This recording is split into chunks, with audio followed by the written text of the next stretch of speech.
देखो बेटा, 365 में से मैक्सिमम दिन तो हम पढ़ते ही हैं, पर जब जब ऐसा मौका मिले, कभी चाहे सुभाष चंद्र बोस हो, भगत सिंह हो, राजगुरु हो, सुखदेव हो, या कोई भी बड़े लीडर्स, चाहे वो गांधी हो, नेहरू हो, या ढेरों, भारत में तो इतने लोगों का नाम है कि लगभग हर महीने एक आधे के बारे में कभी जयंती, कभी उनकी श्रद्धांजलि वाला दिन आ ही जाता है।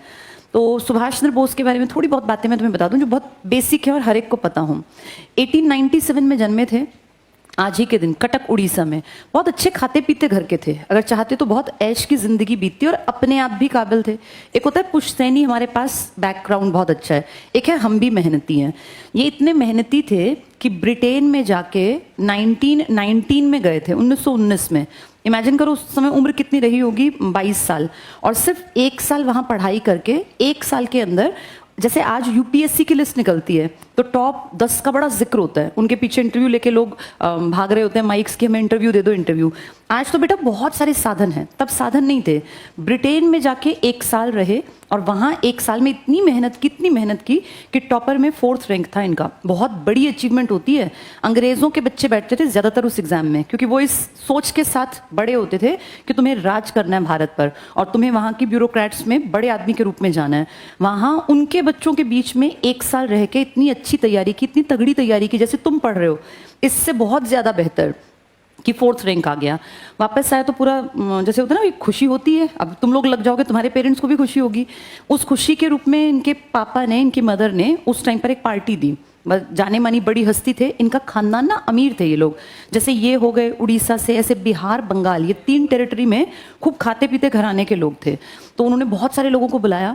उस पार्टी में उनका बेटा यानी सुभाष चंद्र बोस, इन्होंने वहाँ खड़े होकर कहा कि मुझे ये नौकरी मिल गई, मेरे फादर का सपना था, मैंने इनकी इच्छा के चलते मेहनत की और टॉप 4th पोजीशन मेरी रही, लेकिन मैं अंग्रेज़ों की चाकरी नहीं कर पाऊंगा। और उस पूरी महफिल में इन्होंने कहा कि मुझे ये नौकरी नहीं करनी और मैं ये छोड़ दूंगा। ये एक अचंभे की बात थी, जैसे आज कोई यूपीएससी पे लात मार दे तो सब कहेंगे ना यार इसका दिमाग खराब हो गया, स्वर्ग की नौकरी, उस जमाने में इसका नाम था स्वर्ग की नौकरी। वो छोड़ दी। तुरंत अगले ही साल महात्मा गांधी का 1921 में, आप सबको मैंने बताया होगा, एक आंदोलन पीक पर था जिसका नाम था असहयोग, ज्वाइन कर लिया। अब महात्मा गांधी के आंदोलन में तो ऑब्वियस सी बात है कभी ना कभी जेल भी जाना पड़ेगा, जेल भी घूम के आए, कई बार जेल की यात्राएं की। गांधी जी के साथ बहुत ज़्यादा पीछे चलने वालों में से नहीं थे। ये थे कि भैया गांधी की ये बात है, मेरी ये बात है, गांधी जी को मैं अपनी बात समझा पाऊँ, गांधी मेरी बात भी समझ पाएँ। दोनों में एज गैप काफ़ी था। गांधी का बर्थ ईयर 1869, इनका 1897, यानी दोनों के बीच में लगभग 20-22 साल का गैप था। इतने गैप में ना क्या होता है, सोच समझ के दायरे में फ़र्क पड़ जाता है। तो 20 क्यों, लगभग 30 साल का मान लिया, 28 साल का गैप। 20 साल तो नेहरू ही छोटे थे और ये नेहरू से भी छोटे थे। तो वहां जाके ना कहीं कहीं शुरुआत में तो गांधी जी इनके कि भाई हाँ ठीक है, गांधी ने कह दिया मैं करूंगा, मन नहीं है तब भी वो काम करूंगा। लेकिन फिर जब ये गांधी के क्लोज बैठने लगे, फिर इनके ना क्लैशेस होने लगे विचारों में। जैसे गांधी को अपना एक आइडिया देते, भाई हम ऐसा कर लेते हैं, तो कहते नहीं सर ये ठीक नहीं है, इससे समाज पे ये प्रभाव पड़ेगा, मैं आपकी बात से सहमत नहीं हूँ। गांधी को काटना उस टाइम पर बात को बहुत बड़ी बात थी, क्योंकि सब थे चुपचाप, गांधी जी ने कह दिया बस हमें मानना है। उस टाइम पर उनसे लगभग 28-30 साल छोटा एक नौसिखिया उनकी नज़र में, एक यंग नौजवान लड़का उनकी बात को काटता। ये कईयों को बात रास नहीं आती थी। अंग्रेज भी इनके पीछे हाथ धो के पड़ गए। जब ये जेल में थे, मांडले जेल भेजा करते थे उस जमाने में, सबसे खराब, बहुत ही गंदी जेल, बदबूदार, खराब सा माहौल। वहां जाके कोई ठीक ठाक वापस नहीं आता था, हर आदमी बीमार जरूर पड़ता था। तो मांडले जेल ये गए, वहां रह के आए। बाद में इनकी तबीयत बिगड़ने लगी। अंग्रेजों ने इनको बाहर निकाल दिया कि कहीं अगर ये मरवर गए तो फिर एक होता ना क्रांति चल पड़ेगी, देश में एक लहर चल पड़ेगी। फिर वहां से निकले, फिर दोबारा इस तरह के कामकाज में दोबारा पकड़े गए। महात्मा गांधी, एक टाइम ऐसा आया था जब इनकी सोच का जो दायरा था वो लोगों तक पहुंचने लग गया, लोग इनकी सोच से प्रभावित होने लग गए। और जैसा सर ने अभी बताया, 1938-1939 2 साल लगातार ये कांग्रेस के अध्यक्ष बने। अध्यक्ष मतलब सबसे पावरफुल पोजीशन, सब नीचे हैं, अध्यक्ष सर्वोपरि, उसकी मर्जी से पूरे 1 साल तक की पॉलिसी बनेगी। 1 साल जब ये जीते तो इन्होंने पूरा बढ़िया काम किया, इतना अच्छा काम किया कि अगले साल फिर से इलेक्ट हो गए। ये बात कहीं ना कहीं गांधी जी को मन पे चुभी और गांधी जी ने कहा कि शायद कांग्रेस अब मेरी विचारधारा से प्रभावित नहीं है और शायद कांग्रेस को सुभाष की जरूरत है। सुभाष चंद्र बोस को ये बात चुभ गई और उन्होंने कहा कि मैं कांग्रेस का त्याग करूंगा, मुझे तो काम करना है, मैं अपनी अलग पार्टी बना के कर लूंगा और कांग्रेस को, इस देश को गांधी की जरूरत है। और जीती हुई कुर्सी से उन्होंने बेटा त्यागपत्र दे दिया 1939 में। वहां पट्टाभी सितार मैया हारे थे, पर एक्चुअल में पट्टाभी किसके जगह पर गांधी ने खड़े किए थे। तो बहुत लोगों ने इसको पट्टाभी की हार ना मान के गांधी की हार माना। ये छोड़ के वहां से अधिवेशन में अध्यक्षता अपना वो मेडल जो पहनाया था उतार के गांधी जी के चरणों में रख के चले गए। फिर इन्होंने पार्टी बनाई फॉरवर्ड ब्लॉक 1939। आज 2025 में भी बंगाल में फॉरवर्ड ब्लॉक नाम की पार्टी चल रही है। पर बेटा समय के साथ जैसे ज़रूरतें बढ़ती हैं वैसा काम नहीं किया, इन्होंने बहुत काम किया था। बाद में फिर इनको फिर से मांडले जेल भेजा गया, इनकी तबीयत ज़्यादा बिगड़ गई तो इनको घर में भेज दिया वापस, नज़रबंद कर दिया कि घर में कोई इनसे मिले ना, ये लोगों तक अपनी बात ना कह पाएँ। तब ये फ़ोन वोन सोशल मीडिया तो था नहीं, किसी को बात करनी है तो बाहर जाके बात करनी पड़ती थी। घर के बाहर 2 सिपाही बैठ गए कि बाहर ना निकले, ना कोई इससे मिले ना ये बाहर जाए। लेकिन ये बहुत ज़्यादा समझदार और चालाक थे, वहाँ से जैसे तैसे भेष बदल के ये बाहर चले गए और फिर ये विदेश यात्रा पर गए जहाँ इन्होंने मुलाकात की दुनिया में उस ज़माने में सबसे बड़ा नाम हिटलर का था, क्योंकि सेकेंड वर्ल्ड वॉर चल रहा था। हिटलर से मुलाकात की, हिटलर ने कहा भाई मैं फ़िलहाल बहुत परेशानी में हूँ और मेरे देश का रशिया के साथ बहुत पंगेबाजी चल रही है, मैं तुम्हारी ऐसा सच मदद नहीं कर पाऊंगा, लेकिन तुम्हारी बात जायज़ है, ब्रिटिशर्स को तुम्हारा देश खाली करना चाहिए, तुम जापान चले जाओ, अपनी बात वहाँ रखो, वो तुम्हारी मदद करेंगे। फिर बेटा वहाँ से ये जापान के तोजो से मिले, तोजो ने कहा मैं मदद कर दूंगा और इनको एक तरह से एश्योरेंस मिल गया कि अगर मैंने अपने देश की आज़ादी की शुरुआत कर दी ना तो मुझे हेल्पिंग हैंड जापान दे देगा। जैसे जापान ने कहा हम एयरफोर्स का जो कामकाज है वो हम दे देंगे, प्लेन्स पहुंचा देंगे, आपकी फौज तक खाना पीना सामग्री सब हम पहुंचा देंगे।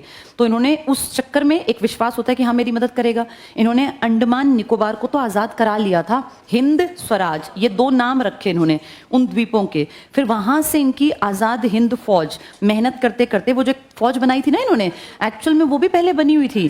कैप्टन मोहन सिंह एक पुराने ज़माने में उन्होंने काम कर दिया, पर वो उतने एक्टिव नहीं थे, इन्होंने एक्टिवली काम किया और एक अपनी फौज के रूप में इन्होंने अपनी एक प्रॉपर एक सेना तैयार कर ली, जिसमें इन्होंने अलग अलग आदमियों के नाम पर 3 रेजिमेंट, अपने नाम की सुभाष, नेहरू की और गांधी की ब्रिगेड बनाई और एक महिलाओं के नाम पर अपनी लक्ष्मीबाई। फिर ये इतनी हिम्मत कर गए क्योंकि इनको था कि मेरी बैक पे जापान मेरी हेल्प करने आएगा। इनकी आज़ाद हिंद फौज ने अंग्रेज़ों के ज़माने में, तब तो हमारा हिस्सा अंग्रेज़ों के हाथ में था, मणिपुर की ज़मीन तक ये पहुंच गए। इन्होंने अपना जो इनका झंडा था ना वो ये तिरंगा या चरखे वाला नहीं था, इनके झंडे पर शेर बना हुआ था। इन्होंने वहाँ अपना झंडा गाड़ दिया कि मणिपुर की ज़मीन से अंग्रेज़ों को इन्होंने उखाड़ के बाहर भेज दिया।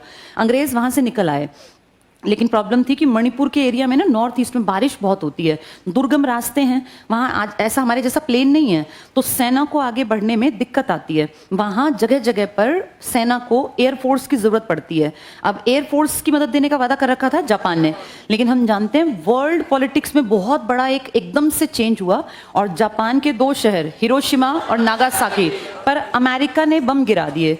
जापान अपनी उलझनों में फंस गया, तो जापान से जो एक्सपेक्टेड हमें मदद मिलनी थी वो नहीं मिली और मणिपुर में जाके हमारी सेना फंस गई। आज़ाद हिंद फौज को मैसेज दिया गया कि भैया एयरफोर्स नहीं आएगी, तुम्हारा खाना नहीं पहुंचा पाएंगे ना हथियार, तो बहुत रिस्की होगा कि तुम अकेले आगे कैसे बढ़ोगे, कहाँ से मैनेज करोगे, वापस आ जाओ। आज़ाद हिंद फौज के सैनिकों को धक्का लगा कि यार कितनी मेहनत करके, एक होता ना आदमी मन बना के जाता है। 1944 में सिंगापुर के रेडियो स्टेशन से सुभाष चंद्र बोस ने महात्मा गांधी के लिए शब्द इस्तेमाल किए थे, फादर ऑफ द नेशन, कि हे राष्ट्रपिता ये अंतिम लड़ाई है जो हम लड़ रहे हैं, इसके बाद हम लड़ाई नहीं लड़ेंगे और इसमें देश को आज़ाद करा लेंगे, हमें आपका आशीर्वाद चाहिए। लेकिन वहाँ फिर जापान का पीछे हट जाना, ये घटना थी बेटा 6 और 9 अगस्त की। सिर्फ कुछ दिन बाद 18 अगस्त यानी इसके ठीक 9 दिन बाद सुभाष चंद्र बोस गायब हो गए। ये किसी को एग्जैक्टली नहीं पता कि वो कहाँ गए। कुछ लोग कहते हैं कि उनको वो अपने आप ही गायब हो गए, कुछ कहते हैं कि वो जिस उस छोटे से उसमें चढ़े थे प्लेन टाइप में वो कहीं पे, कोई कहता है क्रैश, कोई कहता है कि ये प्लान्ड था और उनको जो ये छोटा सा आइलैंड वाला था ना हिस्सा, यहाँ उतार के और बीच में गायब कर दिया। ये एग्जैक्टली किसी को नहीं पता कि क्या ये घटना सच्ची है। जो कहते हैं कि जब वो जा रहे थे तो उनके सिर के ऊपर ही वो टैंक था और एकदम से कोई चिंगारी सी निकली और वो एकदम से ब्लास्ट हुआ और वो जो फ्यूल टैंक जिसके नीचे वो बैठे थे वो एकदम से फटा, वो सारा ऑयल उनके ऊपर, आग लग गई, पूरा शरीर जो था एकदम से जल गया। बहुत भयानक, जैसे इमेजिन करके भी लगता है कितनी भयानक मौत थी। अब ये सच है कि नहीं है किसी को नहीं पता, क्योंकि हमें ना तो डेड बॉडी मिली और ना ही ही कोई उस जमाने में कोई वीडियोग्राफी या इस तरह के कोई साक्ष्य की उम्मीद है। ये आज तक नहीं पता। हमने बहुत सालों तक इस बात को नहीं माना कि वो एक्सपायर हो गए, क्योंकि हमारे पास कोई इस चीज़ का सबूत नहीं था। पर अब देखें, आज 2025 में तो किसी भी इंसान की ज़िंदगी की एक लाइफ स्पैन हो सकता है। ये कंफर्म है कि वो धरती पर नहीं है, पर कहाँ गए, क्या हुआ, नहीं पता।